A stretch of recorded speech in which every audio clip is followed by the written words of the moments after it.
We developed Rango, as I said, in August 2021. We started integrating all the main blockchains and bring interoperability between them because we thought that one of the uh, flaw that market has is all the blockchains are isolated.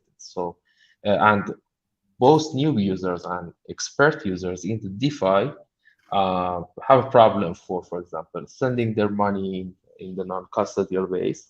So we start integrating all the best bridges and DEXs around the crypto to minimize this headache. Because, instead of using multiple UIs, users can just go to Rango.exchange and send their money, for example, BTC to other blockchains, for example, such as the Starknet, with just one UI. Very nice. So is it fair to say you're a cross-chain bridge, or is it more of an Uh, exchange? How do you uh, integrate both? we are both cross-chain and DEX bridge aggregator. We don't have any liquidity. We integrate other liquidities into our UI, and using both a smart contract or maybe for other blockchains that doesn't support smart contract, we just integrate them in our backend. So we supporting both one-step single transaction and multi-step transaction. Interesting. And in that work that you guys are doing, which chains are you live on currently? Right now, we are totally chain agnostic. We don't rely on other chains.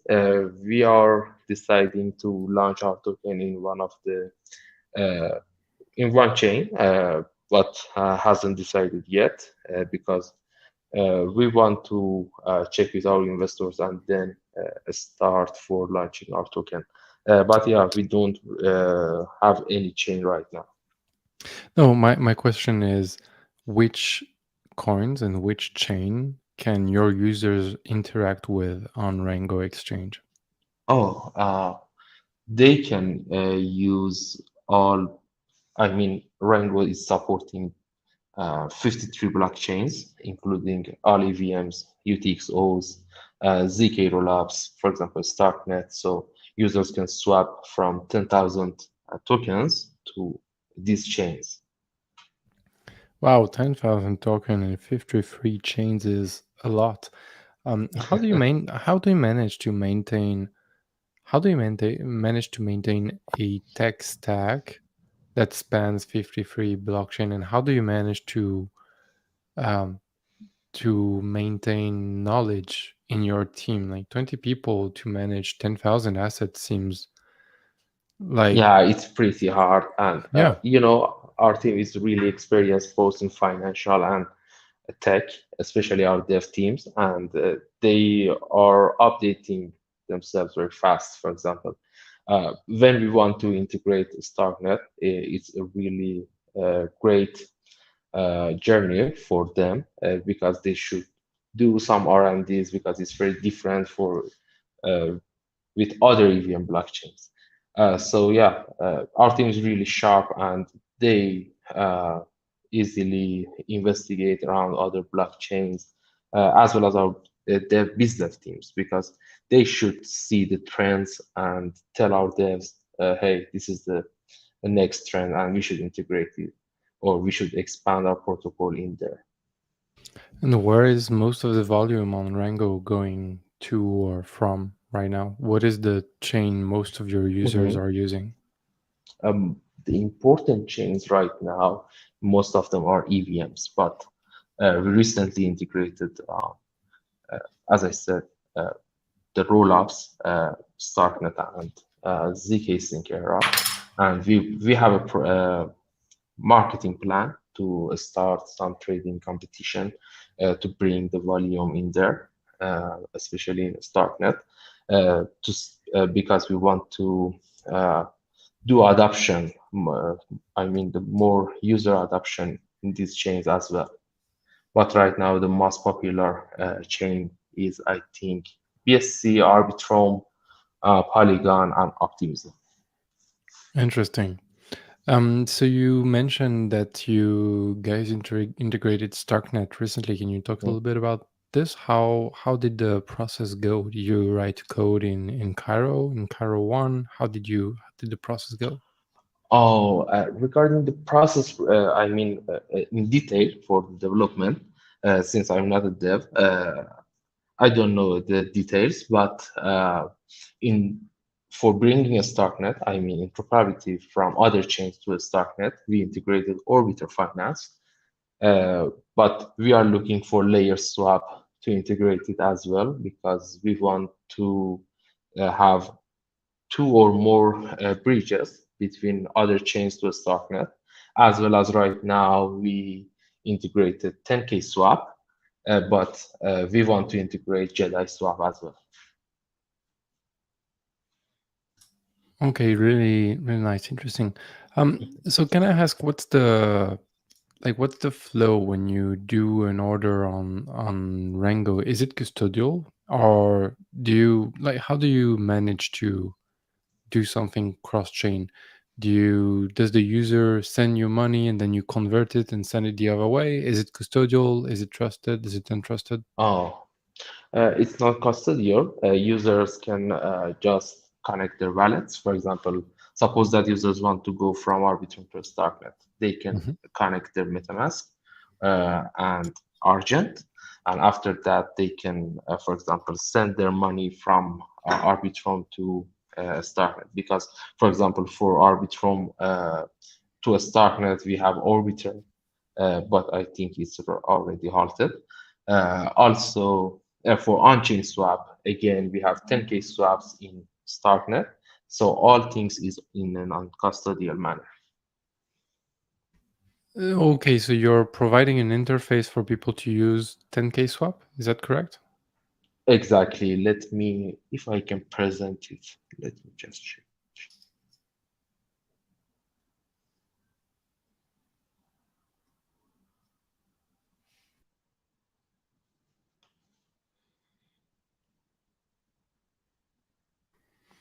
There's a bird behind you.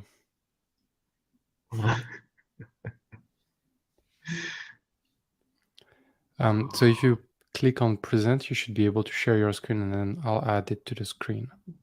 Yeah, but I think I can right now do it. Can you see my screen? We can now. Great, great. Okay. Now you can see my screen. Okay, for example, suppose that right now is a Starknet, I mean, Orbiter is halted. So I want to swap from Starknet to from ETH to DAI. If I just click 2, oh, no, no routed. So why?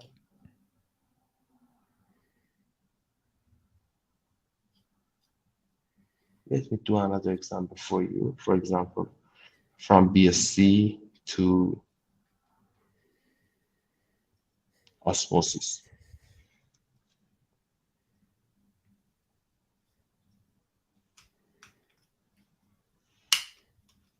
And you can see the routes. For example, BNB to Axelar USDC, and after that, from USDC Osmosis to Osmo.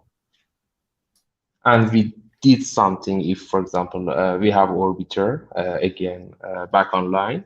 This is the same route that happened when users go from, for example, BSC or Osmosis to a Starknet or from other chains. Interesting. So when you want to, for example, if you want to swap from BSC to Starknet and you're using Orbiter, I don't know. I haven't used Orbiter yet, so I don't know how well connected it is to, like, for example, BSC.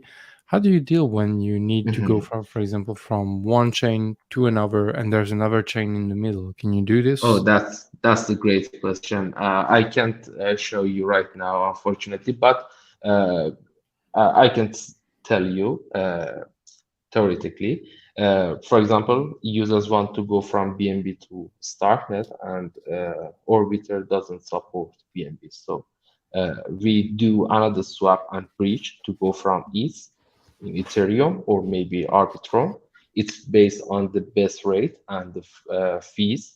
I think the Arbitrum is the best for the fees, and after that, the routes goes through our Orbiter and then a Starknet. So there's a delay, right, when you want to execute such a swap? Exactly, because we want, for example, we should manage it and go from more routes. So for example, we add one bridge and swap again. Interesting. Super cool. So how should people who have a DeFi protocol on Starknet reach out to you in order to get integrated into Rango? Oh, that's a great question, because right now we develop our infrastructure, both API, SDK, and widget.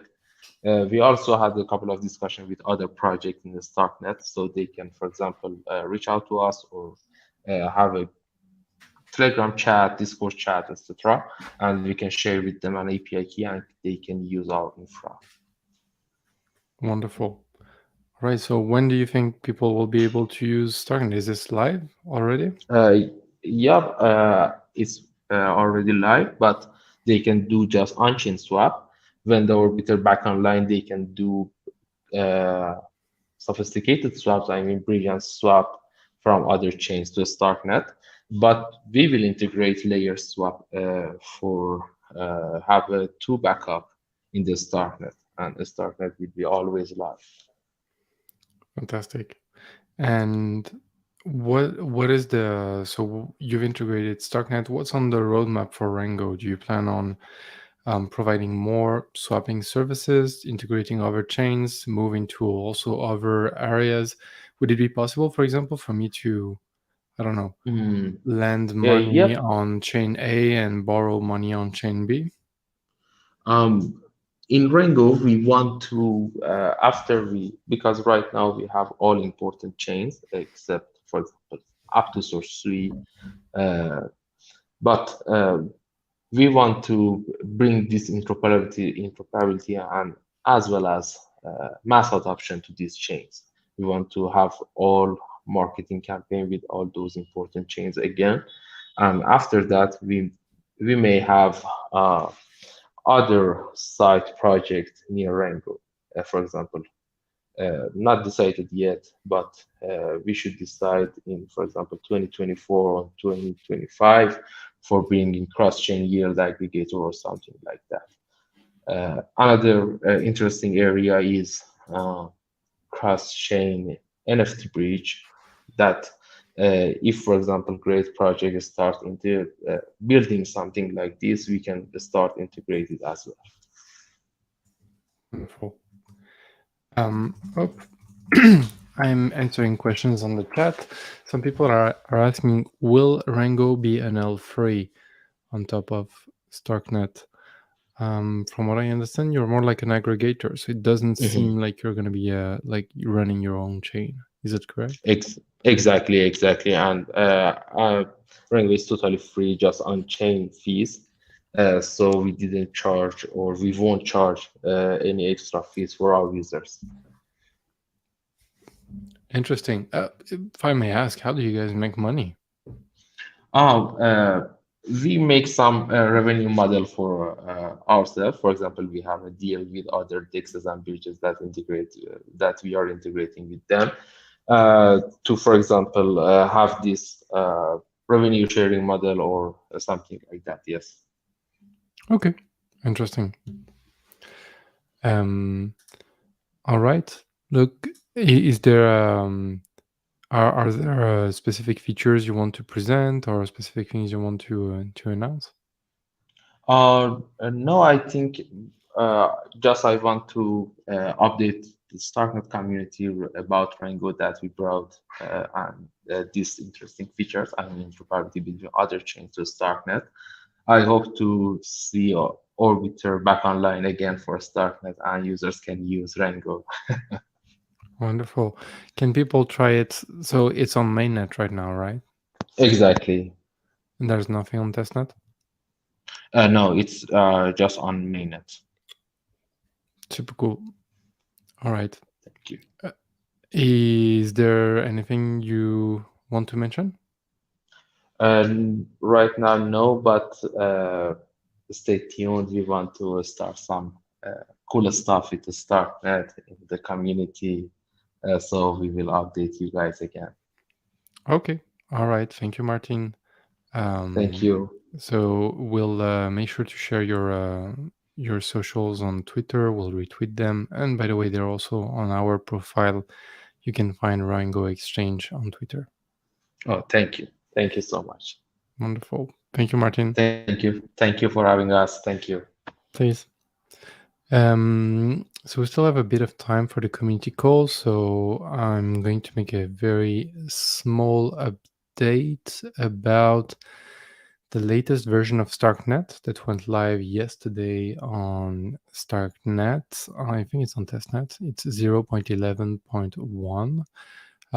The main thing you'll be interested to hear about in 0.11.1 is that the compiler version for Cairo 1 for Starknet has been updated. So you can now, you should now update your dev workflow so that when you deploy a contract, you use the latest tagged version of Cairo 1.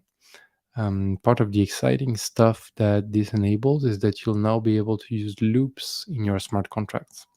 So that's the latest thing that was updated on Starknet. Next major version will be 0.12, which we'll talk about extensively in the upcoming weeks. And 0.12 will be mostly about the new Rust sequencer. So expect throughput enhancement. You'll be able to send your transaction much faster on Starknet. And 0.12 is also going to be a pretty big milestone because it's going to be the first major version that ships with a significant amount of code that was written by somebody else than StarkWare. It's one of those silent processes or little processes that you don't necessarily pay attention but are really important. But the process of developing and maintaining Starknet is slowly decentralizing and moving to more and more ecosystem players. And we're very happy to be releasing this new version soon that includes code by other people than StarkWare. So we'll talk about this in the upcoming weeks. If you have questions around 0.12, don't hesitate. Send them here, send them on Twitter. And that's it. We'll talk about this more extensively in the upcoming weeks. I don't have much else to mention. Let me check on Twitter and YouTube if there are some questions. I don't see any for now, so that should be okay. All right, so let's wrap it up. Thank you everyone for your attention, and I'll see you in a week or so. Bye.